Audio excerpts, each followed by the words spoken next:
સાબરકાંઠા જિલ્લાની અંદર પ્રાંતિજ તાલુકામાં 18,000 હેક્ટર ડોગરનું વાવેતર થયેલ છે અત્યારે, પણ આ સાલ વરસાદ હજુ 20% જ વરસાદ થયેલો છે.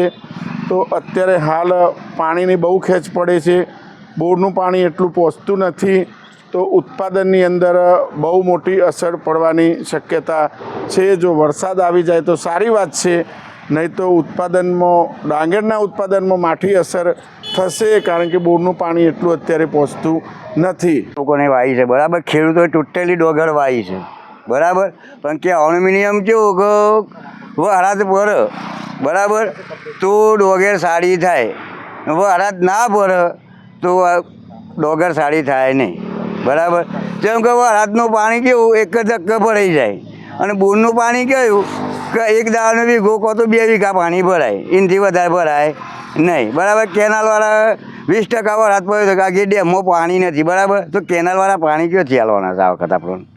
એને અગિયાર હોય તો હાલવાના છે ને, આપણને ના હોય તો ક્યાંથી હાલવાના છે? એટલે પાણીની તો આશા રખાય નહીં. બોર હોય બરાબર, બોરનું પાણી 2 વીઘા ભરાય, કે હું તો કહું 3 વીઘા ભરાય, આટલું પાણી વધારે ભરાય નહીં. બીજું કંઈ નહીં મારા સાહેબ. જેમ કે ડોગરમાં તો જો પાણી ના થાય, વધારે ના આવે બરાબર, તો અડધી ડોગર ફેલે જાય.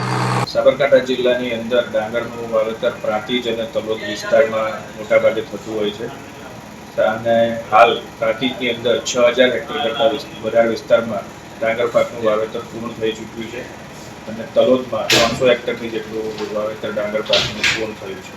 હાલ પાક પરિસ્થિતિ સારી છે, વરસાદ પણ સપ્રમાણસર પડ્યો છે, અને ખેડૂતો પોતપોતાના ખેતી કાર્યોમાં જોડાયેલા છે, અને કોઈ જગ્યા પર એવા જીવાત કે એના ઉપદ્રવના પ્રશ્નો હાલ ડાંગર પાકમાં જોવા મળેલ નથી. માં motor driving, safe and sure driving. Driving એ શોખ સાથે આપની મોટી જવાબદારી પણ છે. અમારા ઇન્સ્ટ્રક્ટર દ્વારા સચોટ અને સરળ માર્ગદર્શન. આપની રોજની તાલીમની માહિતી મેળવીને શું અધુરાશ છે એના ઉપર પૂરું ફોકસ કરાય છે.